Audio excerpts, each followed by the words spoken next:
ഓം ശാന്തി 10-3-2025 പ്രഭാതമുരളി. മധുരമായ കുട്ടികളെ, നിങ്ങൾക്ക് മനുഷ്യനിൽ നിന്ന് ദേവതയായി മാറുന്നതിനുള്ള പഠിപ്പ് പഠിക്കുകയും പഠിപ്പിക്കുകയും വേണം. ശാന്തിധാമത്തിലേക്കും സുഖധാമത്തിലേക്കുമുള്ള വഴി എല്ലാവർക്കും പറഞ്ഞുകൊടുക്കണം. ചോദ്യം: ആരാണോ സതോപ്രധാനമായ പുരുഷാർത്ഥികൾ, അവരുടെ ലക്ഷണം എന്തായിരിക്കും? ഉത്തരം: അവർ മറ്റുള്ളവരെയും തനിക്ക് സമാനമാക്കി മാറ്റും. അവർ ഒരുപാട് പേരുടെ മംഗളം ചെയ്തുകൊണ്ടിരിക്കും. 21 ജന്മങ്ങളിലേക്കുള്ള സമ്പത്ത് എടുക്കും. ഒപ്പം മറ്റുള്ളവരെ കൊണ്ടും എടുപ്പിക്കും. ഗീതം: ഓം നമ ശിവായ. ഓം ശാന്തി. ഭക്തർ ആരുടെ മഹിമയാണോ ചെയ്യുന്നത്, നിങ്ങൾ ആ ബാബയുടെ സന്മുഖത്താണ് ഇരിക്കുന്നത്. അപ്പോൾ എത്ര സന്തോഷം ഉണ്ടായിരിക്കണം. ശിവനെ നമിക്കുന്നു എന്ന് പറയുന്നത് അവരോടാണ്. നിങ്ങൾ നമിക്കേണ്ടതില്ല. അച്ഛനെ കുട്ടികൾ ഓർമ്മിക്കുകയാണ് ചെയ്യാറ്, നമിക്കാറില്ല. ഇതും അച്ഛനാണ്. ഈ അച്ഛനിലൂടെ നിങ്ങൾക്ക് സമ്പത്ത് ലഭിക്കുന്നു. നിങ്ങൾ നമസ്കരിക്കുന്നില്ല, ഓർമ്മിക്കുകയാണ് ചെയ്യുന്നത്. ജീവാത്മാവ് ഓർമ്മിക്കുന്നു. ബാബ ഈ ശരീരം ലോൺ എടുത്തിരിക്കുകയാണ്. ബാബ നമുക്ക് വഴി പറഞ്ഞു തരികയാണ്. ബാബയിൽ നിന്ന് പരിധിയില്ലാത്ത സമ്പത്ത് എങ്ങനെ നേടാൻ സാധിക്കും എന്ന് നിങ്ങൾക്കും നന്നായി അറിയാം. സത്യയുഗമാണ് സുഖധാമം. പിന്നീട് ആത്മാക്കൾ എവിടെയാണോ വസിക്കുന്നത്, അതാണ് ശാന്തിധാമം. നമ്മൾ ശാന്തിധാമത്തിലെ നിവാസികളാണ് എന്നത് നിങ്ങളുടെ ബുദ്ധിയിൽ ഉണ്ട്. ഈ കലിയുഗത്തെയാണ് ദുഃഖധാമം എന്ന് പറയുന്നത്. നിങ്ങൾക്കറിയാം, നമ്മൾ ആത്മാക്കൾ എല്ലാവരും സ്വർഗത്തിലേക്ക് പോകുന്നതിനായി, മനുഷ്യനിൽ നിന്നും ദേവതയായി മാറുന്നതിനായി പഠിച്ചുകൊണ്ടിരിക്കുകയാണ്. ഈ ലക്ഷ്മി നാരായണന്മാർ ദേവതകളല്ലേ? പുതിയ ലോകത്തിനായി മനുഷ്യനിൽ നിന്നും ദേവതയായി മാറണം. ബാബയിലൂടെ നിങ്ങൾ പഠിക്കുന്നു. എത്രത്തോളം പഠിക്കുന്നോ? ചിലർ പഠിപ്പിൽ തീവ്രമായിരിക്കും, ചിലർ തണുത്തവരായിരിക്കും. സതോപ്രധാന പുരുഷാർത്ഥികൾ മറ്റുള്ളവരെയും തനിക്ക് സമാനമാക്കി മാറ്റുന്നതിനുള്ള നമ്പർ വൈസ് പുരുഷാർത്ഥം ചെയ്യും. വളരെയധികം പേരുടെ മംഗളം ചെയ്യും. എത്രത്തോളം ധനത്താൽ സഞ്ചി നിറച്ച് മറ്റുള്ളവർക്ക് ദാനം നൽകുന്നുവോ, അത്രയും ലാഭം ഉണ്ടാകും. മനുഷ്യർ ദാനം ചെയ്യുന്നു. അതിന്റെ ഫലം അടുത്ത ജന്മത്തിൽ അല്പകാലത്തിലേക്കായി ലഭിക്കുന്നു. അതിൽ അല്പം സുഖവും ബാക്കി മുഴുവൻ ദുഃഖം തന്നെ ദുഃഖമാണ്. നിങ്ങൾക്ക് 21 ജന്മങ്ങളിലേക്കായി സ്വർഗീയ സുഖം ലഭിക്കുന്നു. സ്വർഗത്തിലെ സുഖത്തിന്റെ സ്ഥാനം എവിടെയാണ്? ഈ ദുഃഖത്തിന്റെ സ്ഥാനം എവിടെയാണ്? പരിധിയില്ലാത്ത ബാബയിലൂടെ നിങ്ങൾക്ക് സ്വർഗത്തിൽ പരിധിയില്ലാത്ത സുഖം ലഭിക്കുന്നു. ഈശ്വരാർത്ഥം ദാനപുണ്യങ്ങൾ ചെയ്യാറില്ലേ? അത് പരോക്ഷമായതാണ്. ഇപ്പോൾ നിങ്ങൾ സന്മുഖത്തല്ലേ? ഇപ്പോൾ ബാബയിരുന്ന് മനസ്സിലാക്കി തരികയാണ്. ഭക്തിമാർഗത്തിൽ ഈശ്വരാർത്ഥം ദാനപുണ്യങ്ങൾ ചെയ്യുന്നതിന്റെ ഫലം അടുത്ത ജന്മത്തിൽ ലഭിക്കുന്നു. ആരെങ്കിലും നന്മ ചെയ്യുമ്പോൾ നല്ലത് ലഭിക്കുന്നു. മോശമായ പാപകർമ്മങ്ങൾ ചെയ്യുമ്പോൾ അതിനും സമാനമായത് ലഭിക്കുന്നു. ഇപ്പോൾ നിങ്ങൾ ഭാവിയിലെ 21 ജന്മങ്ങളിലേക്ക് സദാ സുഖിയായി മാറുന്നു. പേര് തന്നെ സുഖധാമം എന്നാണ്. പ്രദർശിനിയിലും നിങ്ങൾക്ക് എഴുതുവാൻ സാധിക്കും, ഇത് ശാന്തിധാമം സുഖധാമത്തിലേക്കുള്ള വഴിയാണ്. ശാന്തിധാമത്തിലേക്കും സുഖധാമത്തിലേക്കും പോകുന്നതിനുള്ള സഹജമായ വഴിയാണ്. ഇപ്പോൾ കലിയുഗമല്ലേ?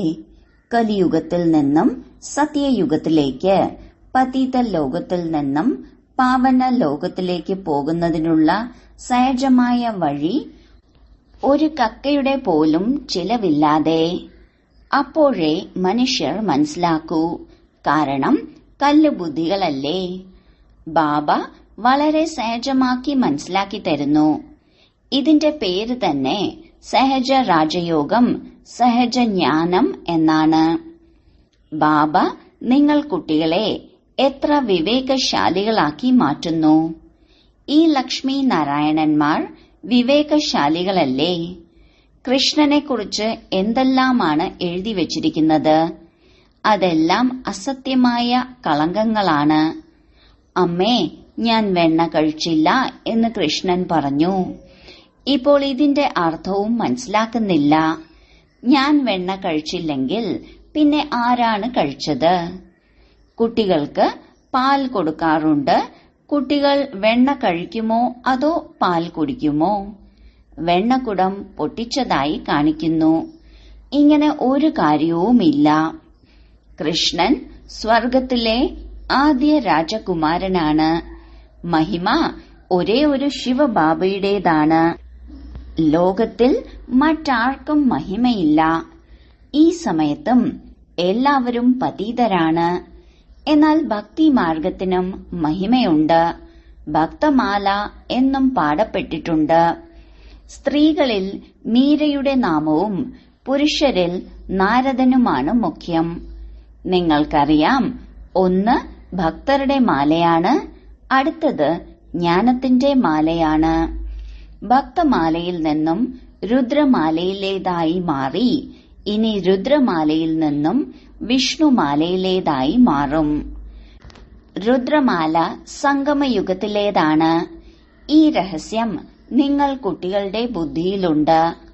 ഈ കാര്യങ്ങൾ ബാബ സന്മുഖത്തിരുന്ന് നിങ്ങൾക്ക് മനസ്സിലാക്കി തരികയാണ്. സന്മുഖത്ത് എപ്പോഴാണോ ഇരിക്കുന്നത് അപ്പോൾ നിങ്ങൾക്ക് രോമാഞ്ചം ഉണ്ടാകണം. ആഹാ, സൗഭാഗ്യം! 100% ദുർഭാഗ്യശാലിയിൽ നിന്നും നമ്മൾ സൗഭാഗ്യശാലിയായി മാറുകയാണ്. കുമാരിമാർ കാമകഠാരിക്ക് താഴെ പോയിട്ടില്ല.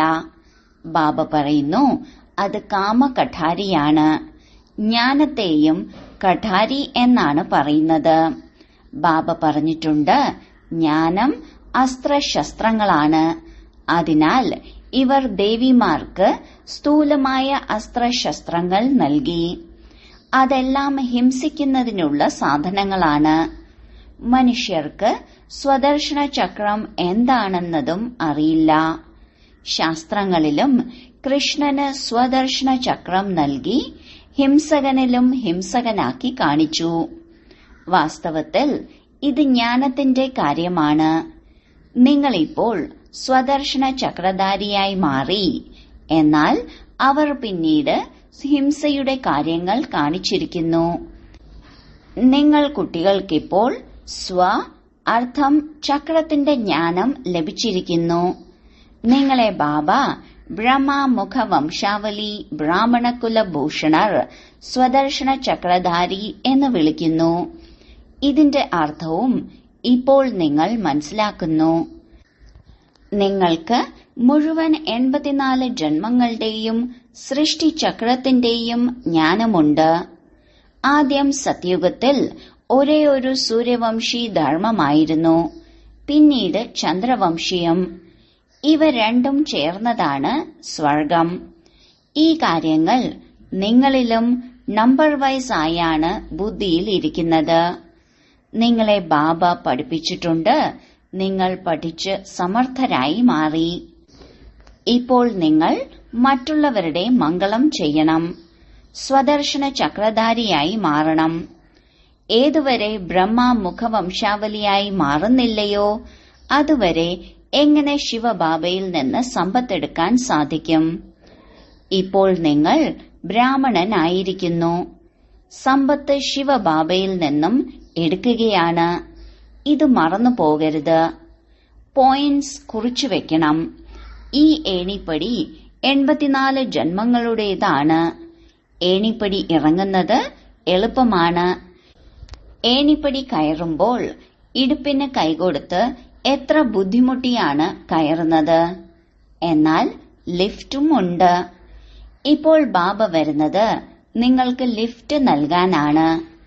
സെക്കൻഡിൽ ഉയരുന്ന കല ഉണ്ടാകുന്നു. ഇപ്പോൾ നമ്മുടേത് ഉയരുന്ന കലയാണ് എന്നതിൽ നിങ്ങൾ കുട്ടികൾക്ക് വളരെയധികം സന്തോഷം ഉണ്ടാകണം. അതിസ്നേഹിയായ ബാബയെ ലഭിച്ചിരിക്കുന്നു.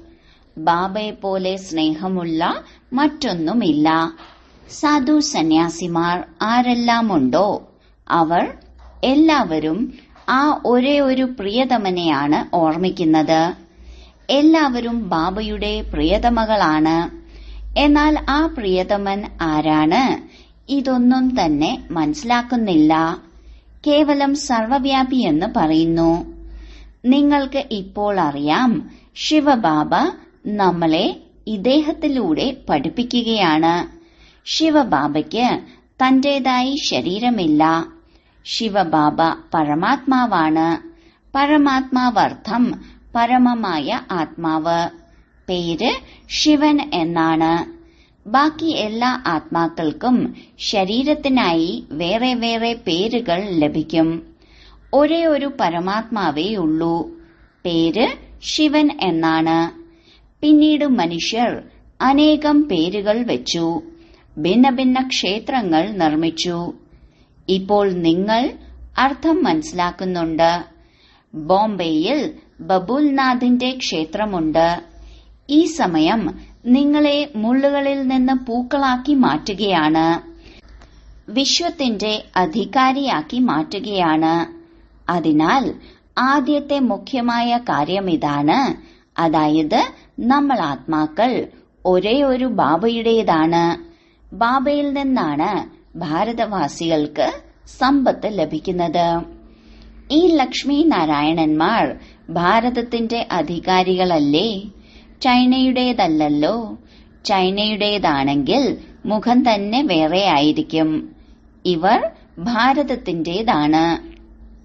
ആദ്യമാദ്യം വെളുത്തതും പിന്നീട് കറുത്തതുമാകുന്നു. ആത്മാവിൽ തന്നെയാണ് കറ പിടിക്കുന്നത്, കറക്കുന്നത്. എല്ലാത്തിനും ഉദാഹരണം ബ്രഹ്മബാബയാണ്. ഭ്രമരി കീടത്തെ പരിവർത്തനപ്പെടുത്തി തനിക്ക് സമാനമാക്കി മാറ്റുന്നു. സന്യാസിമാർ എന്ത് മാറ്റമാണ് ഉണ്ടാക്കുന്നത്? വെളുത്ത വസ്ത്രം ധരിച്ചവരെ കാഷായ വസ്ത്രം ധരിപ്പിച്ച് തലമുണ്ഡനം ചെയ്യിക്കുന്നു. നിങ്ങളാണെങ്കിൽ ഈ ജ്ഞാനം എടുക്കുന്നു. ലക്ഷ്മി നാരായണന്മാരെ പോലെ ശോഭനീയരാകുന്നു. ഇപ്പോൾ പ്രകൃതി തമോ പ്രധാനമാണ്. അതിനാൽ ഈ ഭൂമിയും തമോ പ്രധാനമാണ്. നാശം വിതയ്ക്കുന്നതാണ്. അന്തരീക്ഷത്തിൽ കൊടുങ്കാറ്റ് വീശുന്നു. എത്ര നഷ്ടമുണ്ടാക്കുന്നു, ഉപദ്രവമുണ്ടാകുന്നു. ഇപ്പോൾ ഈ ലോകത്തിൽ പരമദുഃഖമാണ്. അവിടെ പിന്നീട് പരമസുഖവും ഉണ്ടാകും. ബാബ പരമദുഃഖത്തിൽ നിന്നും പരമസുഖത്തിലേക്ക് കൊണ്ടുപോകുന്നു. ഇതിന്റെ വിനാശം ഉണ്ടാകുന്നു. പിന്നീട് സത്തോ പ്രധാനമായി മാറും.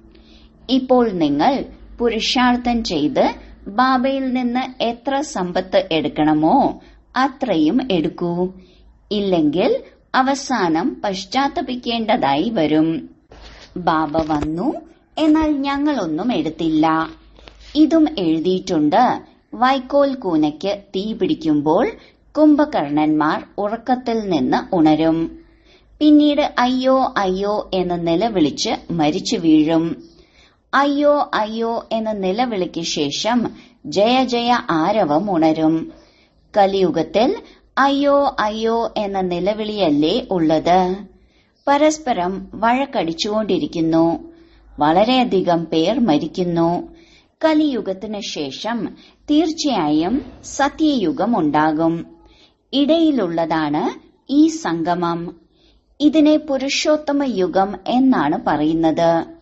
ബാബ തമോ പ്രധാനത്തിൽ നിന്നും സത്തോ പ്രധാനമായി മാറുന്നതിനുള്ള നല്ല യുക്തി പറഞ്ഞു തരുന്നു.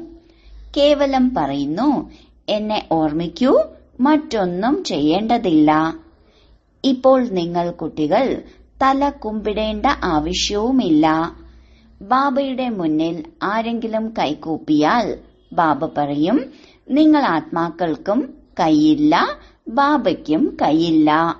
പിന്നെ ആരെയാണ് കൈകൂപ്പുന്നത്? കലിയുഗി ഭക്തിമാർഗത്തിലെ ഒരടയാളവും ഇവിടെ ഉണ്ടാകരുത്. അല്ലയോ ആത്മാവേ, നീ എന്തിനാണ് കൈകൂപ്പുന്നത്? കേവലം അച്ഛനായ എന്നെ ഓർമ്മിക്കൂ. ഓർമ്മിക്കുക എന്നതിന്റെ അർത്ഥം കൈകൂപ്പുക എന്നല്ല. മനുഷ്യരാണെങ്കിൽ സൂര്യനെയും നമസ്കരിക്കും, മഹാത്മാക്കളെയും നമസ്കരിക്കും. നിങ്ങൾക്ക് നമസ്കരിക്കേണ്ടതില്ല.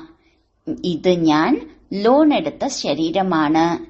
എന്നാൽ ആരെങ്കിലും കൈകൂപ്പുകയാണെങ്കിൽ തിരിച്ച് നമസ്കരിക്കേണ്ടി വരുന്നു. നിങ്ങൾക്കാണെങ്കിൽ ഇത് മനസ്സിലാക്കുകയാണ് വേണ്ടത്. അതായത് നാം ആത്മാക്കളാണ്. നമുക്ക് ഈ ബന്ധനത്തിൽ നിന്ന് വേറിട്ട് ഇപ്പോൾ വീട്ടിലേക്ക് തിരിച്ചു പോകണം. ഈ ശരീരത്തോട് വെറുപ്പ് തോന്നുന്നു. ഈ പഴയ ശരീരത്തെ ഉപേക്ഷിക്കണം. എങ്ങനെയാണോ സർപ്പം ചെയ്യുന്നത് അതുപോലെ. ഭ്രമരിയിൽ പോലും എത്ര ബുദ്ധിയാണ്. അത് കീടങ്ങളെ ഭ്രമരിയാക്കി മാറ്റുന്നു. നിങ്ങൾ കുട്ടികളും വിഷയസാഗരത്തിൽ മുങ്ങിക്കൊണ്ടിരിക്കുന്നവരെ രക്ഷിച്ച് പാൽക്കടലിലേക്ക് കൊണ്ടുപോകുന്നു. ഇപ്പോൾ ബാബ പറയുന്നു, ശാന്തിധാമത്തിലേക്ക് പോകാം. മനുഷ്യർ ശാന്തിക്ക് വേണ്ടി എത്ര തലയിട്ട് ഉടയ്ക്കുന്നു. സന്യാസിമാർക്ക് സ്വർഗത്തിലെ ജീവൻ മുക്തി ലഭിക്കുകയില്ല. മുക്തി ലഭിക്കും. ദുഃഖത്തിൽ നിന്ന് രക്ഷപ്പെട്ട് ശാന്തിധാമത്തിൽ ചെന്നിരിക്കും. എങ്കിലും ആത്മാവ് ഏറ്റവും ആദ്യം ജീവൻ മുക്തിയിലേക്കാണ് വരുന്നത്. പിന്നീട് ജീവൻ ബന്ധനത്തിലേക്ക് വരുന്നു. ആത്മാവ് സത്തോ പ്രധാനമാണ്. പിന്നീടാണ് ഏണിപ്പടി ഇറങ്ങുന്നത്. ആദ്യം സുഖമനുഭവിച്ച് പിന്നീട് താഴേക്കിറങ്ങി ഇറങ്ങി തമോ പ്രധാനമായി തീരുന്നു. ഇപ്പോൾ വീണ്ടും എല്ലാവരെയും തിരിച്ചു കൊണ്ടുപോകാൻ ബാബ വന്നിരിക്കുന്നു. ബാബ പറയുന്നു, എന്നെ ഓർമ്മിക്കൂ, എങ്കിൽ നിങ്ങൾ പാവനമായി മാറും.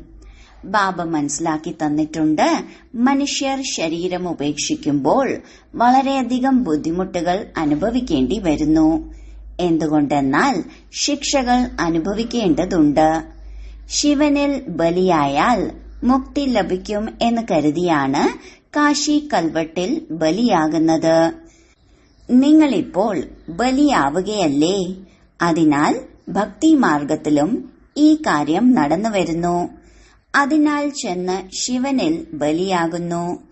ഇപ്പോൾ ബാബ മനസ്സിലാക്കി തരുന്നു, ആർക്കും തിരിച്ചു പോകാൻ കഴിയില്ല. ബാക്കി അത്രയും ബലിയാകുന്നതിലൂടെ പാപം ഇല്ലാതാകുന്നു. പിന്നീട് കണക്കുകൾ പുതിയതായി തുടങ്ങുന്നു. നിങ്ങൾ ഈ സൃഷ്ടിചക്രത്തെ അറിഞ്ഞു കഴിഞ്ഞു. ഈ സമയത്ത് എല്ലാവരുടെയും താഴേക്കിറങ്ങുന്ന കലയാണ്. ബാബ പറയുന്നു, ഞാൻ വന്ന് എല്ലാവരുടെയും സദ്ഗതി ചെയ്യുന്നു. എല്ലാവരെയും വീട്ടിലേക്ക് കൂട്ടിക്കൊണ്ടു പോകുന്നു. പതീതരെ കൂട്ടിക്കൊണ്ടു പോവുകയില്ല. അതിനാൽ ഇപ്പോൾ പവിത്രമായി മാറൂ. എങ്കിൽ നിങ്ങളുടെ ജ്യോതി തെളിയും. വിവാഹ സമയത്ത് സ്ത്രീയുടെ തലയിൽ കുടത്തിൽ ജ്യോതി തെളിയിക്കാറുണ്ട്. ഈ ആചാരവും ഇവിടെ ഭാരതത്തിലാണ് ഉള്ളത്. സ്ത്രീകളുടെ തലയിൽ കുടം വെച്ച് അതിൽ ജ്യോതി തെളിയിക്കുന്നു. പതിയുടെ മേൽ തെളിയിക്കുന്നില്ല. എന്തുകൊണ്ടെന്നാൽ പതിയെ ഈശ്വരൻ എന്നാണ് പറയുന്നത്. പിന്നെ ഈശ്വരന്റെ മേൽ എങ്ങനെ ജ്യോതി തെളിയിക്കും? അതിനാൽ ബാബ മനസ്സിലാക്കി തരുന്നു, എന്റെ ജ്യോതി തെളിഞ്ഞതാണ്. ഞാൻ നിങ്ങളുടെ ജ്യോതി തെളിയിക്കുന്നു. ബാബയെ പ്രകാശം എന്നും പറയാറുണ്ട്. ബ്രഹ്മസമാജക്കാർ ജ്യോതിയെ അംഗീകരിക്കുന്നുണ്ട്. സദാ ജ്യോതി തെളിഞ്ഞുകൊണ്ടിരിക്കും. അതിനെ തന്നെയാണ് ഓർമ്മിക്കുന്നത്. അതിനെയാണ് ഭഗവാൻ എന്ന് കരുതുന്നത്. മറ്റ് ചിലർ കരുതുന്നു, ചെറിയ ജ്യോതിയായ ആത്മാവ് വലിയ ജ്യോതിയായ പരമാത്മാവിൽ ലയിക്കുമെന്ന്. അനേകം അഭിപ്രായങ്ങളുണ്ട്. ബാബ പറയുന്നു, നിങ്ങളുടെ ധർമ്മം വളരെയധികം സുഖം നൽകുന്നതാണ്. നിങ്ങൾ സ്വർഗത്തിൽ വളരെയധികം സുഖം കാണും. പുതിയ ലോകത്തിൽ നിങ്ങൾ ദേവത ആകുന്നു. നിങ്ങളുടെ പഠിപ്പ് ഭാവിയിലെ പുതിയ ലോകത്തിനു വേണ്ടിയുള്ളതാണ്. ബാക്കിയുള്ള പഠിപ്പെല്ലാം ഇവിടേക്ക് വേണ്ടിയുള്ളതാണ്. ഇവിടെ നിങ്ങൾക്ക് പഠിച്ച് ഭാവിയിലെ പദവി നേടണം. ഗീതയിലും രാജയോഗം പഠിപ്പിച്ചിട്ടുണ്ട്. പിന്നീട് അവസാനം യുദ്ധം നടന്നു. ഒന്നും ബാക്കിയില്ലാതെയായി. പാണ്ഡവരുടെ കൂടെ നായിയെ കാണിക്കുന്നു. ഇപ്പോൾ ബാബ പറയുന്നു, ഞാൻ നിങ്ങളെ ഭഗവാൻ ഭഗവതിയാക്കി മാറ്റുന്നു. ഇവിടെയാണെങ്കിൽ അനേകം പ്രകാരത്തിലുള്ള ദുഃഖങ്ങൾ നൽകുന്ന മനുഷ്യരുണ്ട്. കാമകഠാരി ഉപയോഗിച്ച് എത്ര ദുഃഖം നൽകുന്നു. അതിനാൽ ഇപ്പോൾ നിങ്ങൾ കുട്ടികൾക്ക് ഈ സന്തോഷമുണ്ടായിരിക്കണം. അതായത് പരിധിയില്ലാത്ത ബാബ ജ്ഞാനസാഗരൻ നമ്മളെ പഠിപ്പിക്കുകയാണ്. വളരെ സ്നേഹിയായ പ്രിയതമനാണ്. നമ്മൾ പ്രിയതമകൾ പകുതി കൽപ്പം ഓർമ്മിച്ചിരുന്നു. നിങ്ങൾ എന്നെ ഓർമ്മിച്ചു വന്നു. ഇപ്പോൾ ബാബ പറയുന്നു, ഞാൻ വന്നിരിക്കുന്നു. നിങ്ങൾ എന്റെ ശ്രീമതമനുസരിച്ച് നടക്കൂ. സ്വയം ആത്മാവാണെന്ന് മനസ്സിലാക്കി പിതാവായ എന്നെ ഓർമ്മിക്കൂ. രണ്ടാമത് മറ്റാരുമില്ല. എന്നെ ഓർമ്മിക്കാതെ നിങ്ങളുടെ പാപം ഭസ്മമാവുകയില്ല. ഓരോ കാര്യത്തിലും സർജനോട് അഭിപ്രായം ചോദിക്കൂ. അപ്പോൾ ഇങ്ങനെ കാര്യങ്ങൾ ചെയ്യൂ എന്ന് ബാബ നിർദ്ദേശം നൽകും. അഥവാ നിർദ്ദേശം അനുസരിച്ച് നടക്കുകയാണെങ്കിൽ ഓരോ ചുവടിലും കോടികൾ ലഭിക്കും. നിർദ്ദേശം സ്വീകരിച്ചാൽ പിന്നീട് ഉത്തരവാദിത്വത്തിൽ നിന്നും രക്ഷപ്പെട്ടു. ശരി, വളരെ കാലത്തെ വേർപാടിന് ശേഷം തിരിച്ചു കിട്ടിയ മധുരമധുരമായ കുട്ടികൾക്ക് മാതാവും പിതാവുമായ ബാബ്ദാദയുടെ സ്നേഹസ്മരണകളും സുപ്രഭാതവും. ആത്മീയ അച്ഛന്റെ ആത്മീയ കുട്ടികൾക്ക് നമസ്കാരം. ധാരണയ്ക്കുള്ള മുഖ്യസാരം: 1.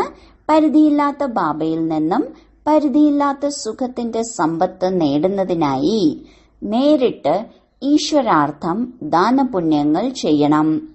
ജ്ഞാനധനത്താൽ സഞ്ചി നിറച്ച് എല്ലാവർക്കും നൽകണം. 2. ഈ പുരുഷോത്തമ സംഗമയുഗത്തിൽ സ്വയം സർവബന്ധനങ്ങളിൽ നിന്നും മുക്തമായി ജീവൻ മുക്തമാകണം. ഭ്രമരയ്ക്ക് സമാനം ഭൂം ഭൂം ചെയ്ത് തനിക്ക് സമാനമാക്കി മാറ്റുന്നതിനുള്ള സേവനം ചെയ്യണം.